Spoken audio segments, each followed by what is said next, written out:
I'm back for the second half of the 27th chapter, and here we go. The women escorted Brie through the house and into the backyard. The lawn behind the house was just as decorated as the front lawn. There was a large guest house in the very back of their property. It looked like it may have been a barn before it was renovated. They went through the door and Cornelia flicked on the lights. The guest house was one enormous room with a high ceiling. There was a large steel table in the very center and a row of desks on the back equipped with computers, printers, and radio scanners. There was a wall lined with file cabinets and several built-in drawers and cupboards. A giant map of the world took up another wall, and hundreds of locations were pinned in colorful tacks. Brie looked around the room with curious eyes. "What is this place, your secret laboratory?" she asked. "Are you secret agents or something?" "We call ourselves the Sisters Grimm," Cornelia said. "Our sisterhood was founded in 1852 by my third great-grandmother, Maria Grimm.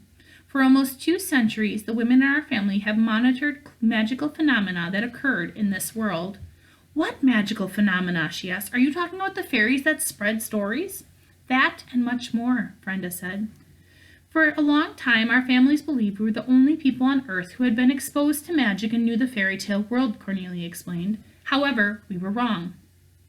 When Maria Grimm took a closer look at history, she found our world's past is littered with instances where the 2 worlds have intersected. The fairies who spread stories were just one of those instances. But Connor's grandmother was the first and only person capable of creating portals between the worlds," Brie said. "According to our records and research, that isn't true," Cornelia said. Wanda pulled down a large scrim. It was a timeline stretching back thousands and thousands of years, covering every known era in history. "We know the fairy godmother first showed up at this world sometime in the early Dark Ages," Wanda explained, and pointed to the middle of the timeline. "However, there is evidence of crossover between the worlds long before she showed up. Most ancient civilizations were influenced by creatures that are considered mythical today," Brenda said. "The ancient people paid tribute to these beings in their art, stories, and sometimes even worshipped them. Despite the obvious presence of these creatures, historians have labeled their existence as mythology, simply because they don't meet the biological standards of animals today. Ancient Asia was majorly influenced by dragons. Europe is crawling with legends of fairies and trolls living in its forests. The Vikings claimed to witness mer people as they sailed across the oceans, and that's only naming a few," Wanda said. "Ironically, all these creatures existed in the fairy tale world at one point in time. It's more than a coincidence, don't you think?" Cornelia said. "So you're saying thousands of years ago these creatures slipped through the cracks of the fairy tale world and wound up in our world?" Brie asked. "Precisely," Cornelia said, "but it didn't end there. Let's show Brie the carcasses." They walked Brie to the built-in drawers and cupboards. Wanda pulled open the biggest drawer at the bottom and Brie screamed. Inside was a skeleton of a mermaid. "This was found on a Mexican beach in 1938, Wanda said, and these were found in Ireland in 1899. She opened the drawer above it and showed Brie 4 metal trays with small fairy skeletons taped to them. "Luckily, whenever remains are found, most people think they're fake," Wanda said.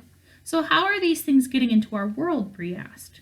During Maria Grimm's research, she determined that roughly once a month, somewhere in the world, a doorway opens to the fairy tale world, Cornelia said. "It lasts only a few seconds. Sometimes people and creatures slip through, sometimes not. Since Maria learned this, every time a doorway opens, the Sisters Grimm have been present to make sure no harm comes to anyone," Brenda said. "If someone or something enters our world, we keep it until the next doorway appears and do our best to release it back into the fairy tale world. Occasionally a creature gets loose from us," Wanda said. "Perhaps you've heard of a few. There's the harmless water dragon living in Scotland that people call the Loch Ness Monster. A family of hairy ogres that have made a happy home in the mountains of North America and Nepal, but you might know them better as Sasquatches or Yetis." "How do you know where the doorway will open?" Brie asked. "We have used the most powerful force in our world to predict the location of the magical occurrence," Cornelia said. "Science." Brenda picked up a yardstick and pointed to the tacks pinned on the large map of the wall. "We marked the locations of every recorded sighting of a doorway or a magical being that has entered from one," she said. "Notice the pattern?" Brie studied the map, tilting her head to view it differently. "If you connect the dots, it looks like the locations make a perfect spiral around the world," she said. "Exactly," Wanda said. "That's how we know where the next doorway will open." "And a new doorway appears every month?" Brie asked. "Like clockwork," Cornelia said, "until 15 years ago, that is. We were waiting at a location of the next doorway, but it never happened." Why? Brie asked. Because something happened 15 years ago. Perhaps it was because of your friends Alex and Connor and they were born, Cornelia said. Let's show her the diagram. Wanda turned off the lights and Brenda pointed a remote at the ceiling. Brie looked up and saw a large diagram she hadn't noticed before. It lit up and came to life. There were two small orbs, one green and one blue, circling around a large yellow orb. It looked like two Earths orbiting the sun. However, the blue orb was circling the sun much faster than the green one. Pretend the two dimensions are planets circling the sun, Cornelia said. The green one is the fairy tale world, and the blue one is our world. Even though they move at different speeds somewhere in the cosmos, every so often their orbits cross and they collide. The blue orb suddenly smashed into the green one. A few moments later, it happened again. It repeated until Brenda paused the diagram with a remote. We believe the fairy godmother was born during the exact moment of a past collision, giving her the ability to move between worlds at will, Wanda said. The fairy godmother told the Brothers Grimm that the fairy tale world moved much slower than ours, and that information has passed through our family since, Cornelia said. That's why the doorways last only a second to us, but they may last hours or days in the fairy tale world.